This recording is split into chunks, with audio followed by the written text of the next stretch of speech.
Bum bum bum bum bum bum bum bum bum bum bum bum bum. Hey everybody, come on in. It's good to see you. It's time for Coffee with Scott Adams. You can hear my printer busily printing out my notes. It'll be done any moment now. But until then, let us enjoy the real reason you came here, which is the simultaneous sip. Yeah, that's why.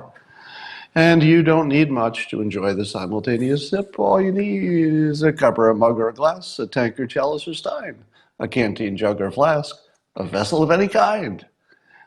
Fill it with your favorite liquid. Have you heard I like coffee? And join me now for the unparalleled pleasure, the dopamine hit of the day, the thing that makes everything better. The simultaneous sip. Go. Oh, yeah. Excuse me, gotta grab my notes. Hold on. Don't go anywhere. Coming back. Here we come. All right. Did you miss me? It's okay. I was just over by the printer. Don't panic. All right. We got a lot of stuff to talk about today. Today's star of the day is Representative Doug Collins, who yesterday I and Preet Bharara and lots of people mocked for saying that Democrats are in love with terrorists. And today, actually yesterday, Representative Collins tweeted, "Let me be clear, I do not believe Democrats are in love with terrorists, and I apologize for what I said earlier. 48-hour rule for apologies has been accepted." As I've told you before, you will come to love the following standard for judging your fellow humans. The old way you used to do it is judging them by their mistakes. Bad way to judge people, because we all make mistakes. Good way to judge people is by how they respond to their mistakes. Representative Collins made a mistake, responded to it quickly, clearly, apologized. Bam, that's how you do it. Star of the week, Doug Collins. Not because of the mistake, because of the way he handled it. Perfectly. Done. Nice play. All right.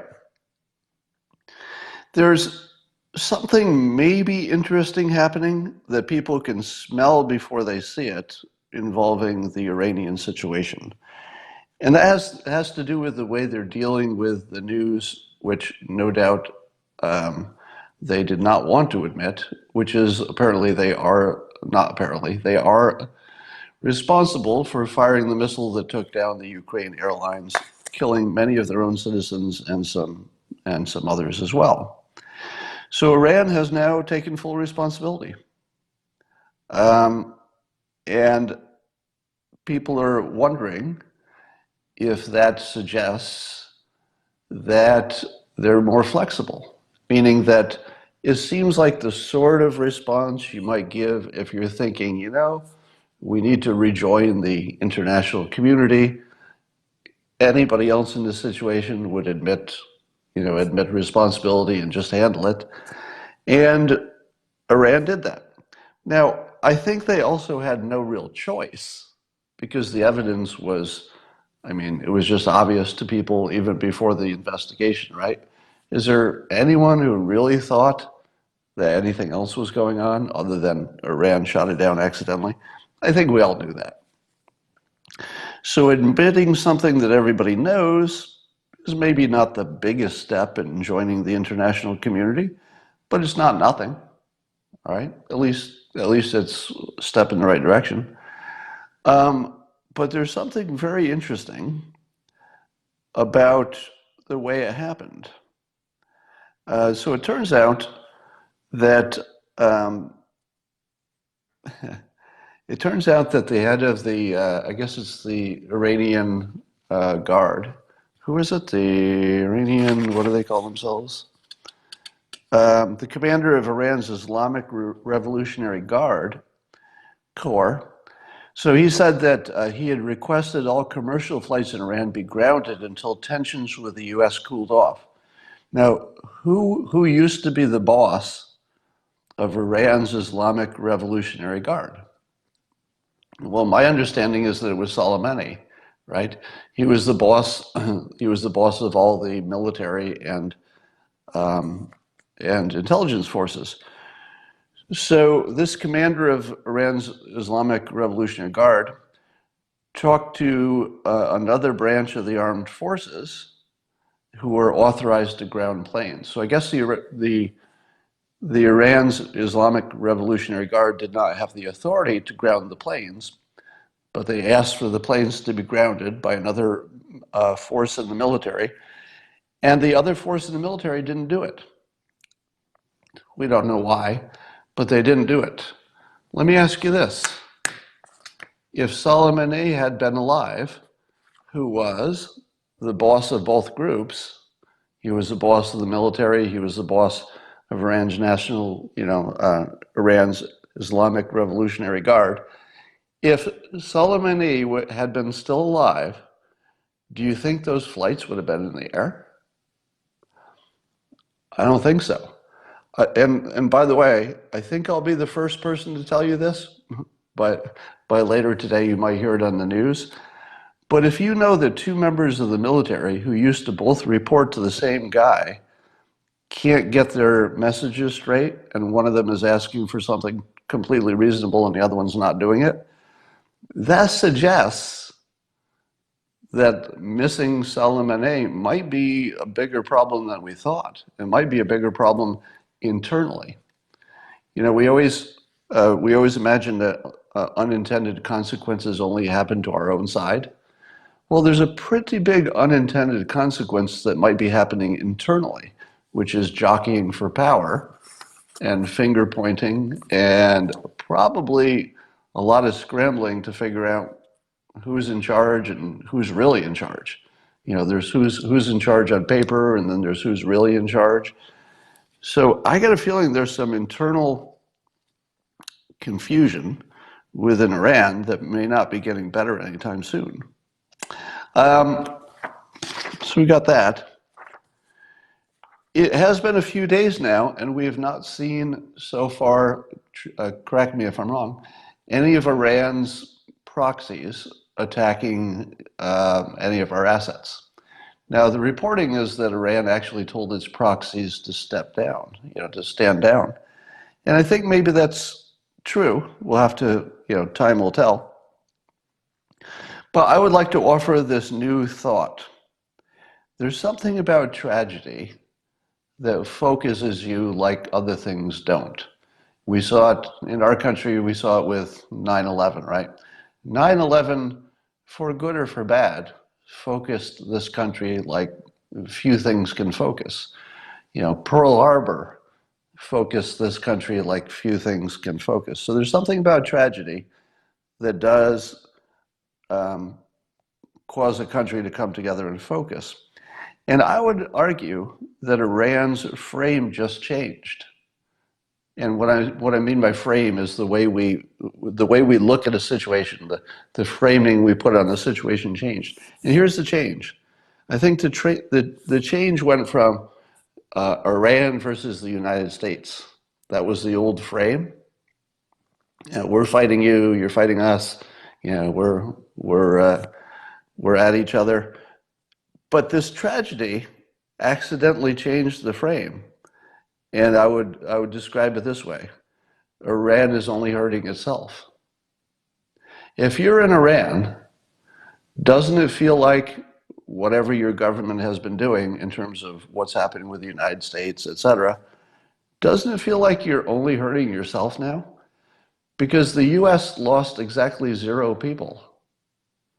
Iran shot down, a flight full of, that had a lot of its own people on it and a lot of people from Canada and other countries. And it feels like what happened was that the Iranian, let's say, psychology changed from we're having a competition with you being the United States, to I think everything we do just hurts us. Everything we do hurts our economy. Everything we do hurts our reputation. Everything we do costs us lives, but they're Iranian lives. Why is it that everything we do is just bad for us? So that's one of those subtle changes that you don't see in the news, but it might make a big difference over time. Apparently, the news is coming out that the US unsuccessfully targeted another Iranian military official who had something to do with funding, which is probably a strong person to target, because if you take out the person who's in charge of all the financing for the bad activities, that could be quite a blow.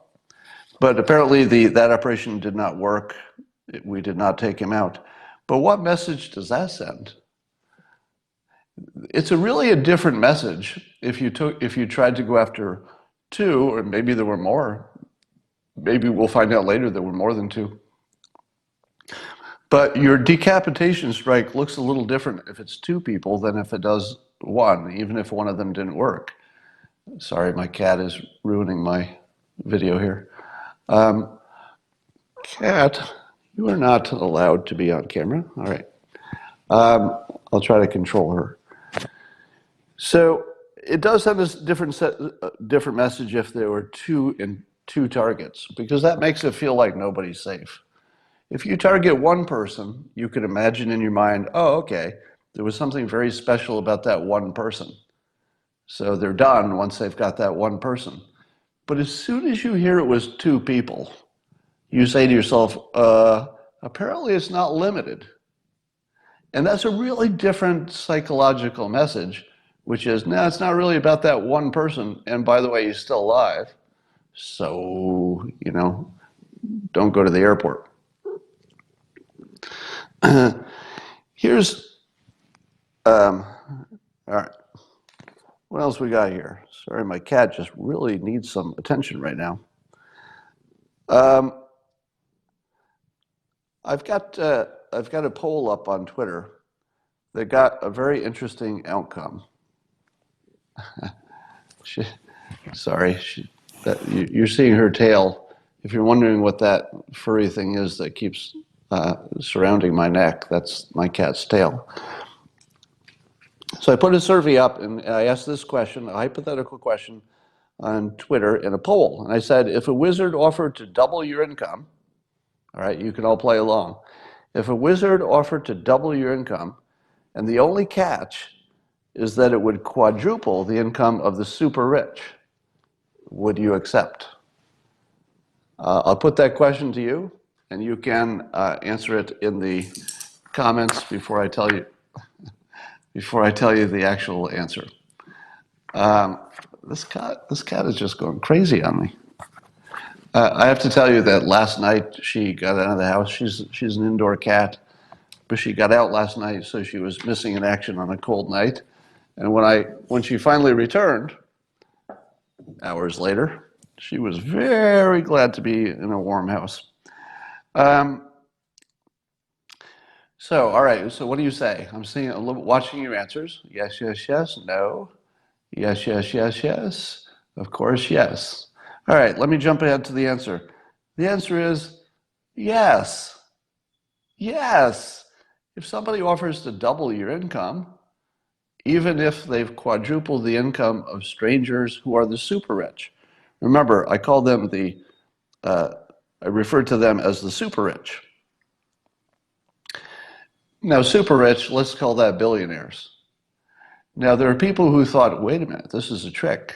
Yeah, here we see it in the comments. Somebody says, what about inflation? What about inflation? Now, what is it I've told you when I talk about my book that's over here, Loserthink? I told you that it really helps understand the world if you know at least a little bit about economics. So I'm going to teach you a little bit about economics to help you understand your world. If all of the billionaires in the world quadrupled their income, what would happen? It's only the billionaires, all right? What would happen to the rest of us if the billionaires all quadrupled their income? Well, you don't have to wonder, because it happens all the time. Almost all of the billionaires have quadrupled their income during your lifetime. What's different? Let me bring this down to the weeds for a moment. If you're worried about inflation, consider this. How many potatoes does a billionaire eat for dinner? How many? Well, on average, a billionaire might eat one potato for dinner because that's all he needs. He's not so hungry he needs two potatoes. So once you've quadrupled the income of the billionaire, how many additional potatoes does he buy? No additional potatoes. He was already eating one potato a night, and that's all he needed. He didn't need any extra potatoes. So when you go to the store, did your potato cost go up? It did not. Potato costs are the same because the demand is exactly the same. One billionaire eats one potato. Let's say you go to the car dealership and you buy your Toyota Prius. Did the cost of your Prius go up because the billionaires quadrupled their income? No, because zero billionaires bought a Prius. Maybe some billionaire buys well, actually, a billionaire is going to buy the same amount of Priuses, if that's the right a plural for Prius, might be a Prii. They'd buy many Prii, but they would buy exactly the same number of low-end cars as they bought before, which is zero. So when you go to shop for your low-end car, I say low-end as opposed to, let's say, a luxury automobile. Low-end being, cars that you and I drive. What about my X5? That's more of a high-end car. How many extra high-end X5s are purchased because the billionaires quadrupled their income? None. Not one extra car, even at the expensive level, were purchased because they already had a car. Every billionaire had exactly the cars they wanted. No more, no less. They had all the cars they needed. So those of you worrying about inflation, you had not thought this through. If the only people who have more money are the super rich, they might not buy anything extra because they already had all the money they needed for everything. There's no point in being super rich if you can't buy yourself a yacht. So yes, the cost of luxury yachts might go up. In fact, there's a good chance of that. The cost of homes that cost more than $25 million might go up. Will that affect you? Will you feel that in your inflation? Does your milk cost more because a billionaire bought a $50 million house instead of a $25 million house? Nope. So that's a little example. And by the way, 10% of the people who were asked the question, would they accept a doubling of their income in return for the super rich getting a quadrupling? 10% said no. Now, if 10% of the world will say no to doubling their income, it's got to be because either you suspected a trick or maybe you're not good at the economic analysis. It's possible.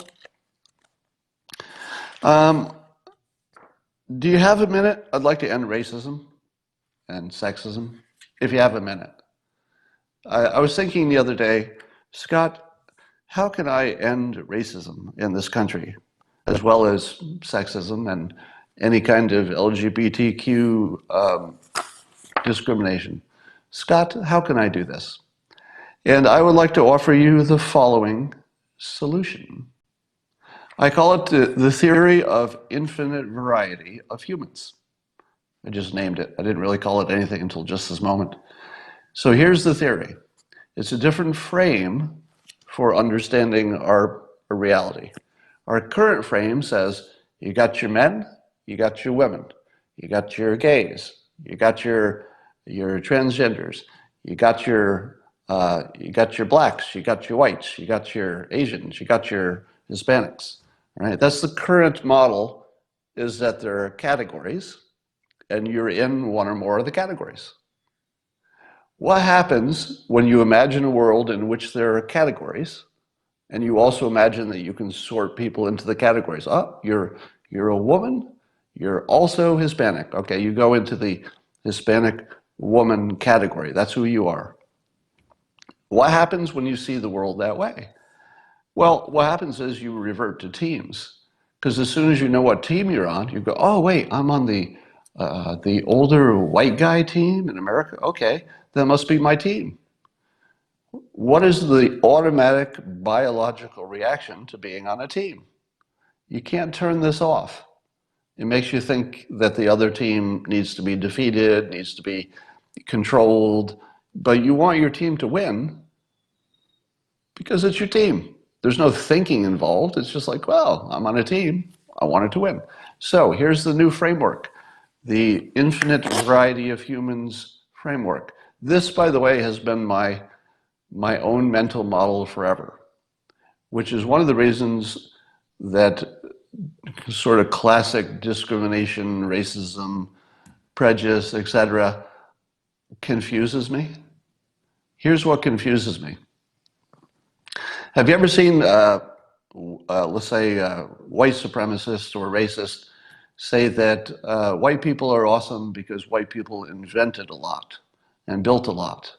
This is a common thing, right? Hey, white people did a bunch of good stuff. We invented a lot of inventions and accomplished some stuff. Do you know what's wrong with that? The racists didn't do shit. The racists are different people. You can't take credit for strangers just because they have something in common with your DNA. That's not a thing, but yet we all do it. One of the, I would say one of the most positive sounding but actually negative things is to say you have pride in your group. Are you proud to be whatever? Fill in the blank. You're proud to be an Elbonian. You're proud to be black. You're proud to be a woman. You're proud to be Asian American, whatever you are. That is the worst thing you could ever say. If you want to make the world a better place, do not take pride in the accomplishment of strangers. Strangers don't know you. When Edison invented the light bulb, I don't get credit because I'm white. It doesn't work that way. We are all infinitely different people with different capabilities. The fact that some people did some impressive things who are not me, if they're not me, how do I take credit for that? Just because I sort of look like some of them somehow? It doesn't work that way. Here's the better frame. Everybody is infinitely different. What do I care about your sex life? You're just like me, and you're just like everybody here. Yours is completely different than everybody else's. The amount you want it, the things you think about, the things that turn you on, the things you care about, it's probably changed over time. We are all infinitely different. I am so different from people who are also male, and also, let's say, white male, because in my case, that's my category I've been forced to be in. I'm not like you. You know, let's be honest. Would you be listening to this Periscope if the things I said were the same things you were already thinking? No. The entire reason that any white male is watching me talk is because the things that I say will not be the things you're already thinking. That's the whole point. Once you leave the frame of people being, you know, in their little categories as society has assigned for us, and you say, what about we're all infinitely different? You have to reject how similar you are to your own category to get to the next level. If you imagine this is like a video game, you're trying to get to the next level, you have to reject pride in your group. Pride in your group is just stupid. Pride in your group is counterproductive because it forces you to be in your group and then you're taking credit for strangers, right? Do all black people get credit because Obama was president? No. Do all white people get credit because, you know, George Washington was a great general? No. I don't get any credit for that. I'm not George Washington. He's a stranger. Stop taking credit for strangers and stop thinking that anybody has to be in your box. So one of the reasons my regular listeners know that I've been quite defensive of everything LGBTQ. It's not because I think that gay people should have equal rights, but of course I do. It's not because I think anybody who's transgender, etc., should have equal opportunities and rights, but I do. The reason that I'm supportive is because I like the frame that we're just all different. You know, if you took any of the letters in LGBTQ, just say, "Oh, I'll take the L." Let's look at all the people who are lesbians. They're all different. I mean, some of them coincidentally will have things in common, but they're not the important things, right? They're just infinitely different. So that frame is more powerful than you think it is. It'll sink in a little bit. All right, let's read between the lines what Chairman Kim, North Korea, how he responded, or at least how the country responded, North Korea responded, to, I guess President Trump sent Chairman Kim a nice birthday card. And apparently Chairman Kim has acknowledged that he feels he has a good feeling about President Trump, but he's quite angry about the lack of progress. So he thinks that he's wasted 18 months. But I want to look, there's always a translation problem, but look at the wording that Kim used and see if we can read between the lines, okay? Kim said his country will, quote, never denuclearize if. They'll never do something if. Read between the lines. They're willing to do that thing. So denuclearize, you never say, I'll never do it unless you do this, unless you're open to the possibility. So Kim has actually signaled by his choice of language that he's open to the possibility. Did you know that? Because I don't know if anybody's ever said that before, that he's open to the possibility. I think all the smart people have said, well, there's no way he's going to get rid of his nukes. But why would he word it this way? He said his country will never denuclearize if the US does not retreat. Okay, so is what's coming something impossible? What follows the if? If what follows the if is something impossible, then okay, that's not real. He's just putting an if there, followed by something impossible, because he really just wants to keep his nukes. So let's see what's the second part of the sentence. He'll never denuclearize if the US does what? Quote, retreat from its, quote, hostile policy toward Pyongyang. Retreat from its hostile policy. That's almost, that feels like the easiest thing we could ever do. So instead of saying there's an impossible thing we have to accomplish in order for anything to get done, Kim said exactly the opposite of that. It was the smallest problem that we have to solve. Do you know what the smallest problem to solve for the United States is? To not have a warlike position against somebody we don't want to have a war with, and they don't want to have a war with us. There's not much easier than not attacking somebody you don't want to attack and doesn't want to attack you and doesn't want to be attacked. Kim has reduced this to the simplest possible formula that we have to show that our intentions are different. Here's what he didn't say. We will not talk to you until you remove your military forces from South Korea. I mean, he could have said that. I think he said something in that range before about the military assets in South Korea.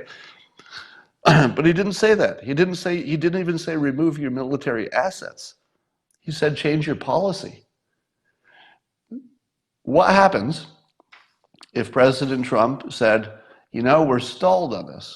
North Korea, we're stalled. So I think the first step will be to have a congressional act in which the Congress gets involved to say that the war is over. I think that's got to be the next step. Now, it could be that we're waiting for something in return, but we probably need to do the magic trick. Remember the magic trick? The magic trick is when there's an impossible situation. North Korea is a good example. They won't denuclearize until we do something, but we won't do that until they denuclearize. So we've got this nobody wants to go first problem. So if we gave them nothing, which would be a declaration that it's the end of the Korean War from our perspective and we have no intentions of hostile intent, that would basically be nothing because we could just change our mind tomorrow, right? So it wouldn't have any real world practical effect, but it would look like something. It might look like something pretty big. In return, we would want them to give us something that might sound good, but maybe isn't that much. And I'm sure that they could come up with something in that category. So I think we have to get off the dime by offering something that looks like we could argue it has value in return for them saying they got something of value, but just start to change the psychology of it. Because when Kim says he wants us to change our hostile policy, I feel like that's exactly what he wants. And remember I told you that I learned in hypnosis class that people say exactly what they want if you analyze the actual choice of words. And what he wants is a policy change. He's asking for a policy change. That feels doable, right? If he said, get rid of all of your nuclear weapons and we'll get rid of ours, well, we're not going to do that. But we can certainly talk differently. It sounds like that's what he's asking for the next step. All right, here's a fun thing for you to do. Let me give this a little setup. There are two people that I would describe as artists, meaning that they're professional writers. One is Fareed Zakaria, and one is Virginia Heffernan, who's writing in the LA Times, at least the article I saw. Now, I'm a huge fan of Fareed Zakaria. I've been watching him for years, his show on CNN. And I always tune it in, like if I'm going through the channels, I stop immediately when I see him, because my experience has been over years and years of watching him, that he has the most reasoned, complete, smartest take on a lot of stuff, especially international stuff. But he seems to be, and I'll just say seems to be because I'm not a doctor, suffering from one of the worst cases of Trump derangement syndrome you'll ever see. And one of the things he says is that Trump does not have a policy, he has a series of impulses. And he asks, what is our strategy in Iran and other things? But what's our strategy? He's got to stop using these impulses. And he even said that Trump supporters have a North Korean style of enthusiasm. In other words, it's looking kind of culty. And that Trump has broken our relationships with our allies in Europe. Now, here's what I want to add to the conversation. Find me someone who's a business expert, let's say a CEO of a major company, who also says that Trump has no strategy and he operates on impulse. Because I Googled this to see how many people are saying Trump is impulsive. If you just Google that, Trump impulsive, you get tons of hits because it's the Democrat talking point.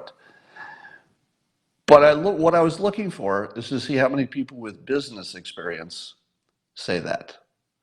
Now, I'm going to subtract the people.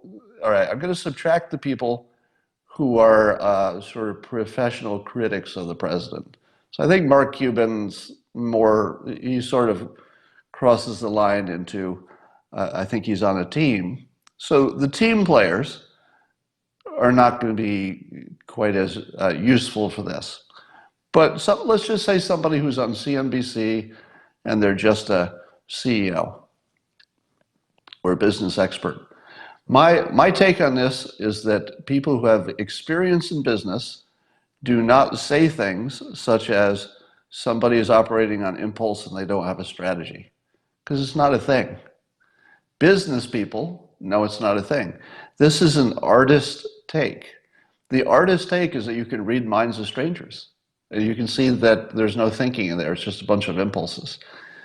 How in the world does Fareed Zakaria, in my opinion, one of the smartest people in the entire game, and I mean that, like he's a seriously smart guy and also knowledgeable.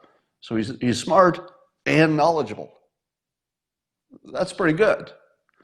And he's still saying stuff like he can read a stranger's mind and he doesn't see any thinking in there. It's just jumping from one thing to another. Let me ask you this, Fareed. What would you say is the strategy of Apple Computer? Anybody? Anybody?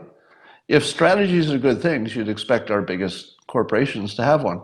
What is the strategy of Apple Computer?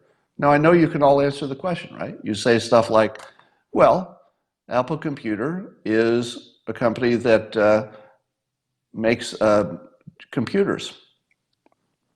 They make desktop and laptop computers. And oh, wait a minute. That was the old strategy. Remember, it used to be their strategy to be good at making computers. And then Steve Jobs said, let's make a music device. What was the strategy? What's the strategy from going from a computer company to a portable music company? What's that strategy? Explain that to me. All right. And if I ask you what's Apple's strategy right now, now that they've become more of a multi-product company, you'd say, oh, well, their strategy is to build high-end, expensive, high-margin equipment that falls into these categories. But don't you think that if Apple found a new category, such as self-driving cars or whatever it is, wouldn't they also do that? So of course they would. Apple does what they can do better than other people, which is apparently they can attract the best engineers. They have such good engineering that they are capable of building the best high-end product. And they've got kind of a monopoly, because if you start using any of their products, it's just easier to have all of them because they work together seamlessly. So what is their strategy? Well, their strategy obviously is that when some new opportunity comes up or events change, they change. They introduce a product, they try it out, it doesn't work, they get rid of it. Sounds impulsive, doesn't it? Because they introduce a product, they try it for a while, the public doesn't like it, and then they get rid of it. Where's their strategy? Shouldn't their strategy be that they keep selling the product nobody wants? Well, that would be a good strategy, right? No, there's no company that has this magical thing called a strategy. Every CEO wakes up every day and says, based on my variables today, what do I do today? Did anything change? Now, in the world of Trump, things are changing all the time. He's finding out new information. Allies are unpredictable. They might respond one way. He's looking at social media. You don't know how social media is going to respond until you see it. You don't know how the pundits are going to frame things until they frame it.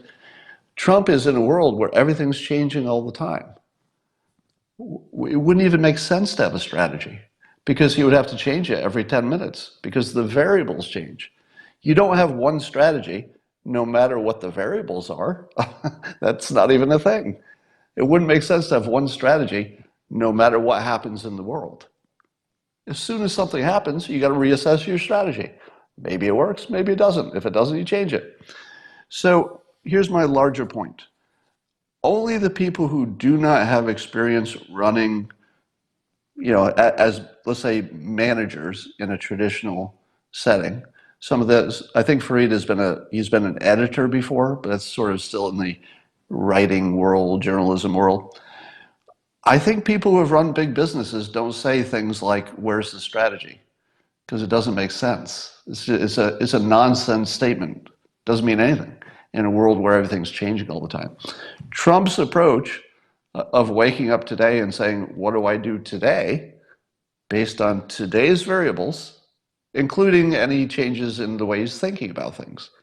And then he makes the decision based on today's variables. Would you want that to change?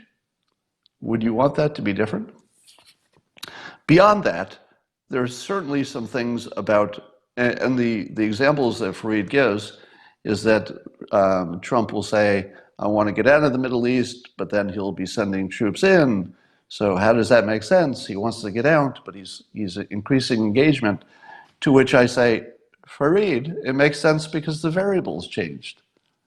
It might make sense, you want to get out, and then something happens, you say, oh, damn it, I still want to get out, but I got to get back in to do this thing to make sure that we don't have a specific danger because the variables changed. It's just nonsense talk from one of the smartest guys in the game, and that is what caused me to write Loserthink. When you see somebody as smart as Fareed Zakaria say something that doesn't track at all with what anybody with business experience would be saying, it's because of a lack of exposure to the field. You know, it kind of shows that there's just sort of a gap in his experience because he thinks saying things like you don't have a strategy actually makes any sense. It doesn't make any sense for experienced people. All right. Virginia Heffernan, writing in the LA Times, she was talking about the question of whether Trump supporters are in a cult. And here are some parts from what Virginia writes. She said, as 2019 drew to a close, my doubts about Trumpism as a cult dissolved, and I'm not alone. Oh, other people are thinking this. So now she's going to list some other people who give her some confidence that her opinion that the Trump people are in a cult. So here are the credible people which she names as being on the same side and therefore supporting her opinion that Trump followers are in a cult. She goes on to say, Republican lawyer George Conway. What? Is she really going to use George Conway as her example of somebody with clear thinking? Let me continue. Republican lawyer George Conway reportedly described his wife, okay, Trump's presidential counselor Kellyanne Conway, as a member of a cult. Virginia Heffernan, have you been watching George Conway at all? Have you seen him tweet, for example? Because he tweets. You might want to check out some of his tweets. Because if you're finding intellectual cover because you're on the same side as George Conway, maybe you need to get a little stronger people on your team. But she goes on. Former GOP strategist John Weaver has used the term. I don't know who he is, but I guess there's at least one guy in the GOP who's a never-Trumper. Then there's, so it's George Conway, the least credible person in the world, followed by a guy I never heard of, but also Anthony Scaramucci. Now there's an objective person, Anthony Scaramucci. He has no axe to grind with the guy who fired him. And then there's somebody named Trump's one-time political scientist, Norman Ornstein. Never heard of him. There's a science journalist called Steve Silberman. Never heard of him. There's a pastor, John Pavlovitz. Never heard of him. And academic journalist. Never heard of him or whatever. And then she goes on. She says, what the cult diagnosis may lack in scholarly rigor. So she confesses that the cult designation, it lacks some scholarly rigor. How much scholarly rigor does it lack? Oh, 100%. Yeah, the scholarly rigor is sadly a little inadequate. But anyway, she says it makes up for an explanatory power. Now that's good, unless it doesn't predict the future. Do you know what? When somebody says that their theory has explanatory power, what does that mean? It means it explains the past and the current. Do you know what other hypotheses can explain the past?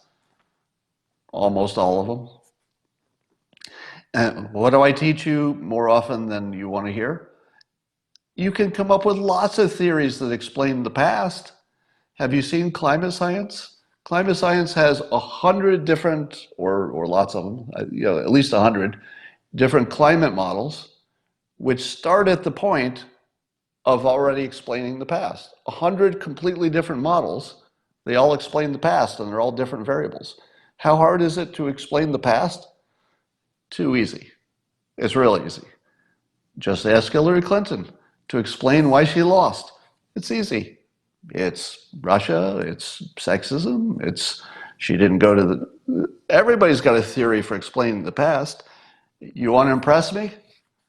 Predict the future. Predict the future.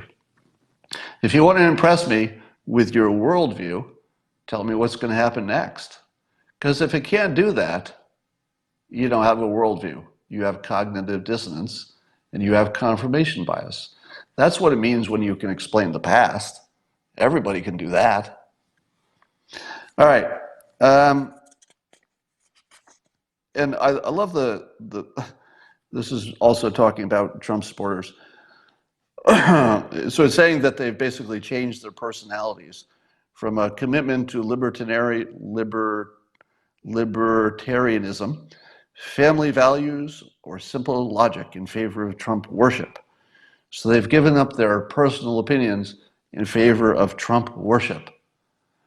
That explains exactly zero people.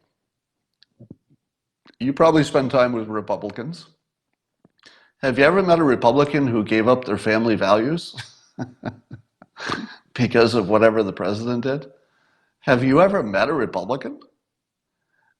I'll bet there isn't one Republican on the planet Earth who ever gave up their family values because the president had sex with a porn star. What, did some of you leave your families because Trump, his personal life was different than yours? How many of you renounced your religion so that you could be more like Trump and sleep with porn stars and stuff? Nobody. Nobody. There are simply people who said, well, we don't like that part, but it's not affecting me. We do like this other part. We like the judges, we like the economy, we like the national defense. We just don't like this other part. Exactly zero Republicans in the whole world have changed their personal feelings about anything. They've just said, well, I'm looking at the costs and the benefits. He's got some costs, no doubt about it. You know, he's a pricey president. But we think the benefits are greater. It's a bigger investment, it's a riskier investment, but we do it for these great benefits. For the people who can't see that, they believe that Trump is in a cult, to which I say, I challenge you to name anything that the Democrats are doing that is less cult-like than whatever Republicans are doing. And the answer is, you could make a story that either party is a cult. I have personally made the case in my excellent book called Loserthink, available everywhere, that both parties are drifting into something like a cult. But when I say it, I'm talking about something specific. When I say both Democrats and Republicans are drifting into something like a cult, what I'm talking about is the silos of information. So if you start preventing yourself from contact with the other side, that's the sign of a cult. If I said to you, we're talking about Democrats and Republicans, and you have to guess which group I'm talking about. One of those groups is actively and aggressively decreasing contact with the other and making sure that other members of its group also avoid contact with the other group. Who am I talking about? Is that Republicans? Are Republicans asking other Republicans to spend less time with Democrats? Never heard of it. Never heard of that, not even once. Are Democrats telling other Democrats to interact less and shun Republicans and therefore cut themselves off from whatever those words are? Yeah, it's mostly what they're doing. It's one of the main things that's happening in the country. So if you were to say, all right, what are the requirements of being in a cult? Well, it starts with, believing crazy things, but that applies to both sides, right? There's no one side that has the monopoly on the believing crazy stuff, but there is one side that definitely has a big difference in restricting its own members from having contact with the outside world. I think that's fair to say. And I think even Democrats would agree with that generalization. Obviously, these generalizations don't, apply to every person by definition. All right, let's talk about let's talk about predictions. How many of you predicted, probably most of you, that the Iranian military shot down the Ukraine airline? Probably most of you, right? And I like to say you should make predictions and then see how you did. My prediction was based on incompetence. So if you make a prediction based on incompetence, watch your track record. If other people are saying, well, I think it was a clever plan to do X, but there's another explanation that also fits the facts, which is that it's incompetence, you should always go with incompetence. Now, you've seen me do it with the Epstein thing, and I've said, okay, you can have that much incompetence. And it's actually not even unusual. So the incompetence theory, so far, is bearing out. I predicted that the airline would, that we would find out that the Iranians shot it down because the incompetence hypothesis is just always the likely one. It's just always the likely one. So I just stay with it. No matter how tempting it is to go with the confirmation bias, just stick with incompetence. You'll be surprised how often you're right. Iran started out calling it a big lie, and now they've completely admitted that they did it, and they feel terrible, etc. Here's the question I have to ask you. How much research did the Iranians need to do to learn that they had fired a missile? Now, if you're another country, you might have to look at the wreckage and see if the blast looks like it was coming, from inside out. You can, what's on the black box. If you're somebody else, if you're not Iran, you've got to do the forensics on the plane to find out what happened. But Iran didn't have to do that. All Iran had to do is say, anybody missing a missile? How in the world did the military not know they had fired a missile? Was there somebody was the head of the military that was in charge of that area that fired the missile? Are you telling me the general didn't know he fired a missile? Seriously? The general in charge of that area didn't know in the first 60 seconds? Of course he knew. Of course he knew. Somebody says it's automated. There might be some automation, but I imagine there's a human element of the final decision. But the point is, Iran knew from the first moment, and they decided to try to lie about it until the forensics were just so obvious, and there was an actual video of the missile hitting the plane. So then they admitted it. But seriously, did Iran have to wait for the forensics? I mean, that's a good question. Trump is trying to make things even more interesting in a provocative way.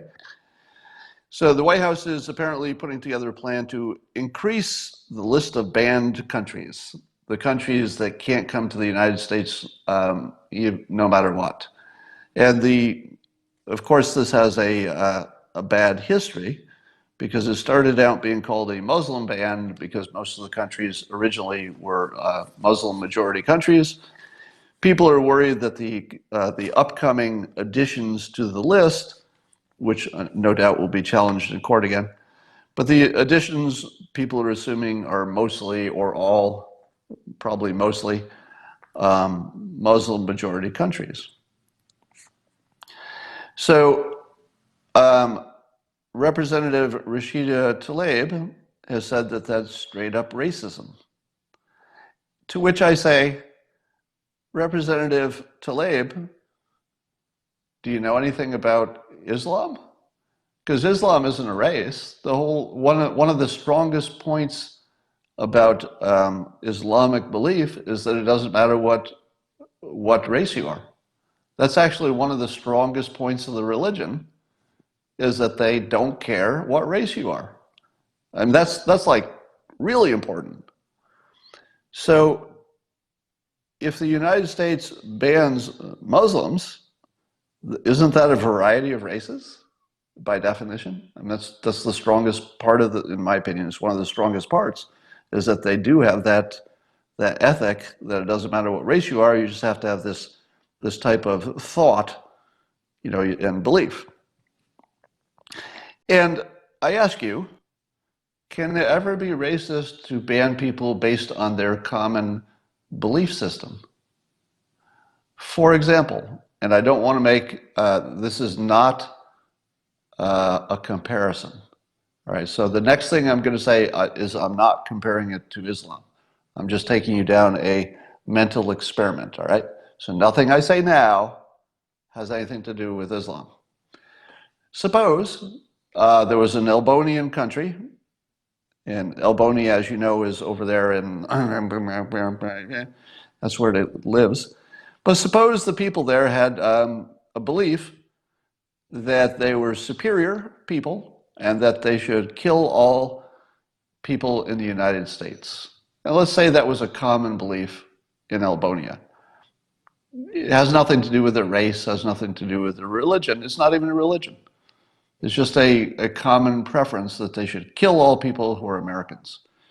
Should we have a policy that lets them in because doing otherwise would be discriminatory?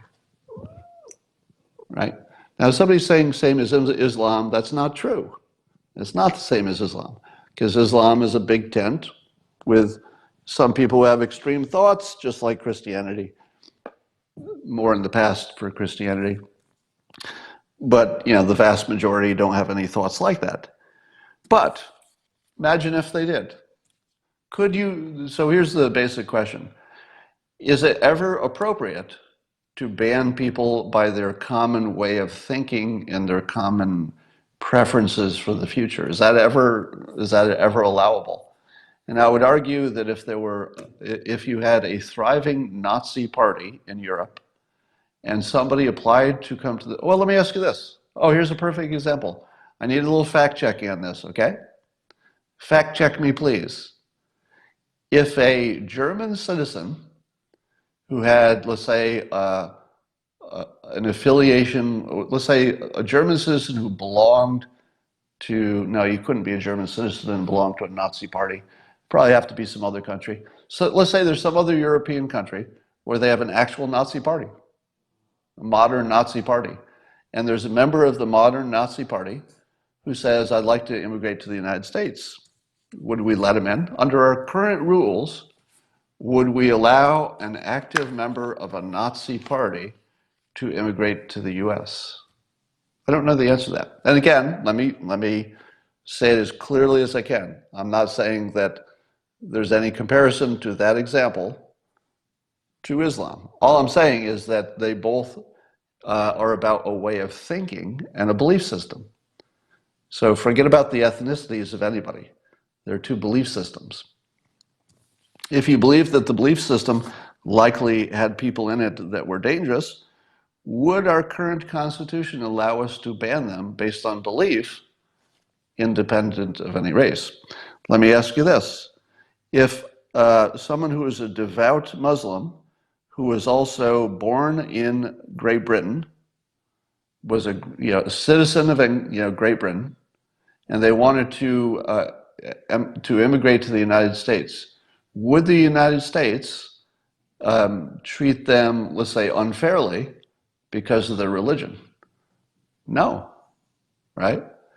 And it doesn't matter what ethnicity they are. If they're a British citizen, especially born in Britain, would any of our immigration rules disadvantage them? And the answer is no. So that's pretty clear that it has to do with the system that they're coming out of and whether or not they can vet their own citizens.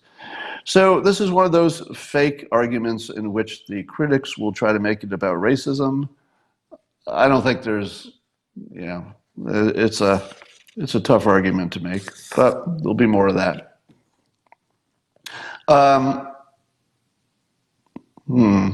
It's also been called xenophobic.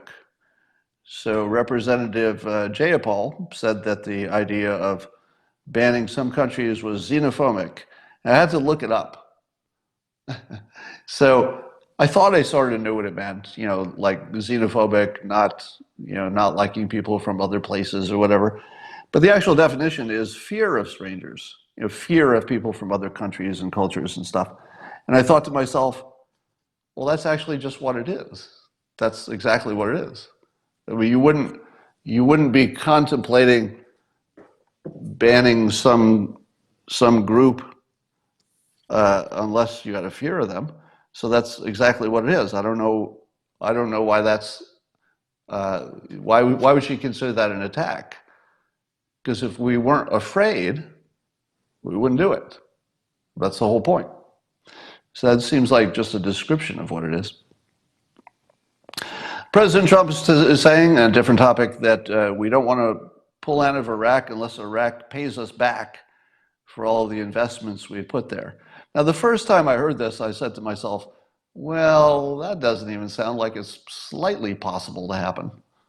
And then I looked at it in context, which is he's saying the same thing with South Korea, you should pay us. He's saying the same thing to the Saudis, you should pay us. And I'm kind of liking the larger picture. The larger picture is that the enormous military that the US has does keep all of our allies safe. There's no two ways about it. The United States spends an enormous amount, which keeps us safe, but has the dual effect of making other countries not have to have a big military. Wouldn't it be great to be an ally of the United States? You're welcome, Canada. Is Canada safe from attack? Canada is about as safe as you could get from attack because United States. Now, of course, they have their own military, very capable, I'm sure, but nothing in comparison to what the United States has. So the president is, I think, wisely and cleverly trying to monetize the protection services that we offer to other countries. And I think he's right about that. It's a change of frame. So the old frame was it's just about, I don't know, goodness or defeating evil or whatever the old frame was. But now the frame is that it's a good and a service, that military protection is a product. He's basically productized the stuff we were doing anyway.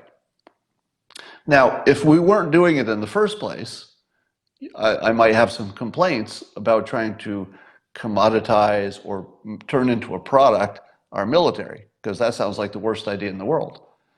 But what he's doing is saying, we're doing this anyway. We're not going to stop doing it.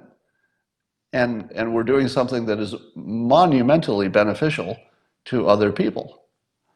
I think that's exactly the right place to go. And I also don't think any other president would have done this.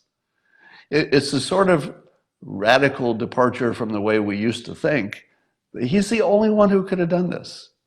And I think by the end of his second term, the idea that other militaries or other countries should be directly paying for the service that we provide in terms of protection, I think that's going to become standard because there's nothing wrong with it. In other words, it's hard to argue against it. It's just that nobody brought it up before. So, yeah, you certainly don't want to become a mercenary army, but if we're doing it anyway, let's see if we can get paid. I like his instinct on that. I like it a lot. I like it a lot. All right. Let's see what else we got going on here.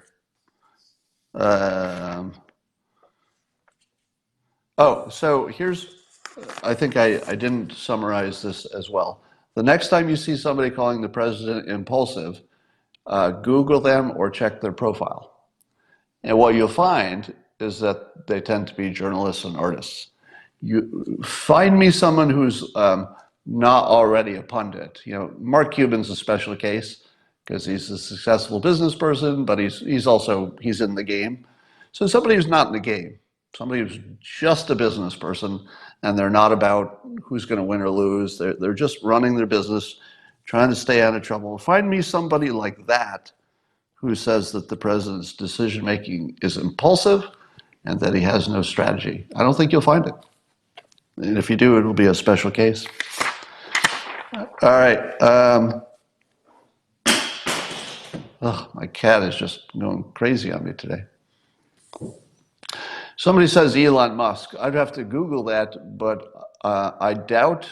Well, let me Google it right now. I doubt that Elon Musk calls the president impulsive. He may have all kinds of other problems. Elon Musk, Trump, impulsive. So my belief is that Elon Musk is way too smart and way too experienced. So he definitely didn't say the president doesn't have a strategy. Nobody's saying that, right? I'm sure he didn't say that. Let's see. Impulsive tweets by Musk. Oh, Musk is being accused of being impulsive. I had it backwards. So it's that Musk himself is being accused of being impulsive. Maybe the way he tweets, that's about it. I'll bet you could not find a less impulsive person than Elon Musk. If you're talking about the business end of it, I'll bet you could not. You could probably search forever, and you'd never find anybody less impulsive than an engineer. Engineers are, yeah, they're not that impulsive. All right, that's all for now. I'll talk.